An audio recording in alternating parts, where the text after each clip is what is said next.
I have a bad leg. Computers, furniture, beds, everything has been flooded. Even our documents. We have nothing left. I have been working hard for my entire life, and it has all gone down the drain. I don't have anything left now. Our house is made of adobe blocks. It's all gone. Сюда мы выдвинули сейчас силы, пожарную часть.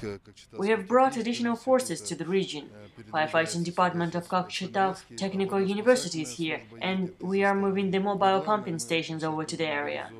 The mobile pumping stations are very powerful pumping equipment. Water rescue teams are on their way from Astana, and we will bring in more crews from all over the country. But pumping equipment is what matters the most now. Because apartment buildings have been flooded, there is water in the basement, and we also need to pump away the water from private houses and garages.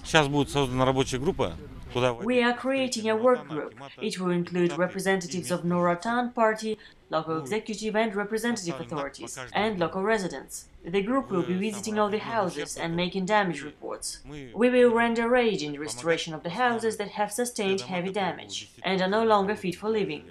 We have already visited several houses. Some of the adobe houses need a lot of restoration.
For more news, please visit www.en.tengrinews.kz.